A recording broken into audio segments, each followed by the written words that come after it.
James Gallagher versus Jeremiah Labiano is on the main card of Bellator London, but it's actually Bellator 223, I believe. And it's a good fight. It's a really good fight between two promising prospects. More so for James Gallagher. That's who everyone's interested in. But obviously, Jeremiah Labiano, whatever the fuck his name is, he's also in there. He's got a lot of experience. He's had 18 pro fights. That's coming up on double the pro fights of James Gallagher.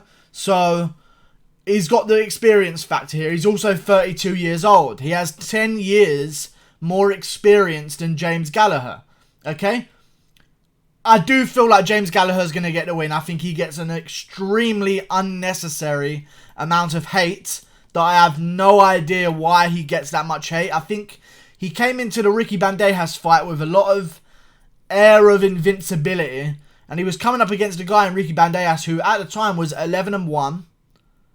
Fucking good record for a guy coming up. A dangerous striker. And he just showed James Gallagher the ropes. You know, that's how it happens. You know, James Gallagher, until he fought Ricky Bandejas, he thought, right, I'm the next big thing. I'm going to make a statement. Like, he grew up watching Conor McGregor, so obviously he has that sort of similar mindset of, I'm the best, no one's going to touch me. Extreme confidence in yourself. But then you run into Conor McGregor runs into Nate Diaz. James Gallagher ran into his Ricky Bandejas. It happens. You're going to lose on the stage. You're going to lose on the stage. And yes, Conor McGregor lost before. And there are vastly different levels of competition. You know what I'm saying? But it happens. You get that aura of invincibility. No one has an aura of invincibility. Everyone has a way that they can be beaten. Or a weakness that they have shown. And Jeremiah Labiano, I don't think he's going to be the guy to do it, okay? He's a good striker.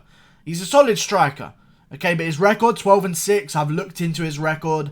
I've seen some of his opponents. There's some good names in there. He's lost to Joe Soto. You know, he's an experienced, talented guy, Joe Soto. He's also lost to Ricky Simone, who is ranked in the top 15 in the UFC right now and is taking on Uriah Faber at UFC Sacramento. There's recognisable names in his record, the people that he's lost to is what I'm trying to say here. But then again, some of the other guys, I know he's been gifted a few decisions. I've looked at that and I've seen some of that sort of stuff.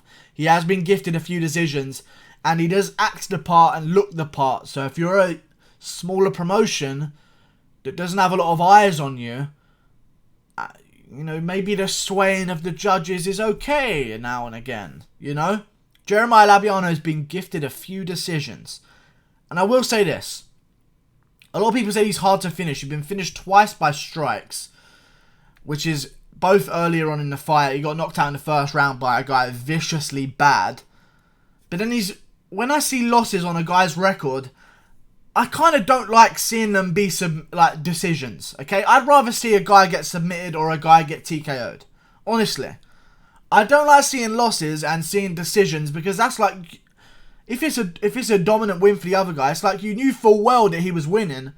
You just didn't put on the gas to get there and try and do something about it, you know? So you just played it safe and rode out the decision loss is how I feel about some of them, especially when there's a dominant win. Unless you're really trying, you're getting ragdolled around and you just can't catch a break. Sometimes I like to see a guy who gets finished when he loses. I think he's more admirable at times, but either way, Jeremiah Labiano coming in here, he's a prospect if he wins this. He's marketable. You know, he's got this sort of Asian chic going on with his fucking cardigan, whatever he was wearing, that big fucking coat that he was wearing with the fluffed up collars, sunglasses, he's got the tattoos, he's got the hairstyle. He came to one of the press conferences with a girl that I'm pretty sure he paid for. I'm not just saying that out of jealousy, I'm pretty sure he said he paid for her. Like, openly admitted that he paid for her. He's got the style, so I think this is another thing where they do Aaron Pico versus Adam Borix. You know what I'm saying? Cancel out each other. We can only put our eggs in one basket, and we're only going to fund the promotion of one guy out of this. And I think it's going to be James Gallagher. This is a dangerous test for him. I just think that he's going to get the job done. Okay? He fought Ricky Bandejas. I think he learned from his mistakes. He's coming a lot more humble now. You know, before it's I'm the best, scream in your face, disrespect you, you're shit. Now it's just I'm the best, I'm going to be the best, I'm going to keep getting better. It's more like pumping himself up rather than taking you down mentally before a fight. So I like that sort of change that he's made. You know what I'm saying? So, yeah. I feel like he's going to come in here. I think he's going to pressure Jeremy Labiano to the cage. James Gallagher is going to be the smaller guy in here. Jeremy Labiano is going to have the reach advantage. I just don't think he's going to be able to do much with that reach advantage. I think that James Gallagher has been going to go back to his original stance. Not so much of a boxer, but more of a karate sort of weird style that McGregor used to employ. Do his job. Pick apart Jeremy Labiano for a little bit. Play it safe. Seek his opportunity. And eventually find the takedown and get the submission win. I think he's going to get the job done. I just don't like Jeremiah Labiano's record. 12-6. It's weird in combat sports, man. It's so weird because just say you're playing football. Real football, by the way. European football, real football. The one where you use your foot and the ball and only your foot. Or you're in the NFL. You know what I'm saying? American rugby. Or you're in hockey. If you're like winning double the amount of times you lose, you're amazing. You know what I'm saying? You're an amazing fighter. You're an amazing competitor. We have twice as many wins as our losses. You know, that's a good record to have. You know, there's no shame in that. You're winning twice as many fights. But when you're in the UFC or any combat sport whatsoever, the perfection is the craft. You know what I'm saying? Like, people need to see perfection in your performances. And I just don't like the 12-6 record, man. It just stinks to me. And also, I know, because I've done my research, I know there's fights on his record where he has been gifted some very blatant fucking corrupt decisions. And I'll try and find the guy's name that he got gifted a decision against. Tyson Nam was in the WFC. I watched that fight and literally there's a lot of comments about it where it's basically just saying Tyson Nam for sure won that fight. What is going on?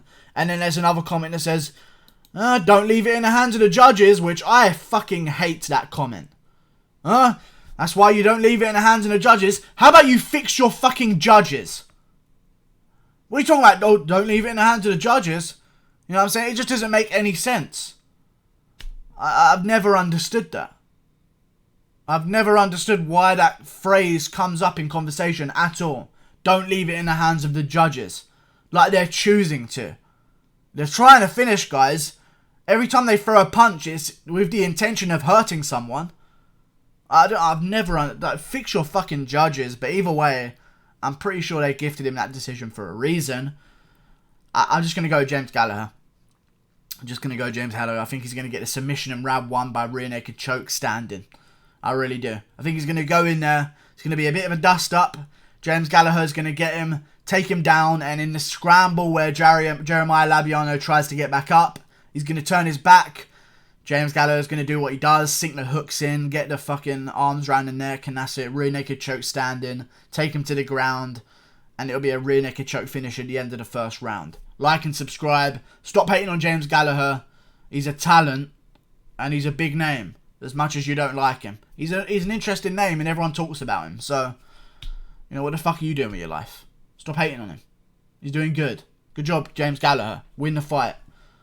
Bellator kind of needs a new upcoming star since they just fucking slaughtered Aaron Pico. So yeah, goodbye.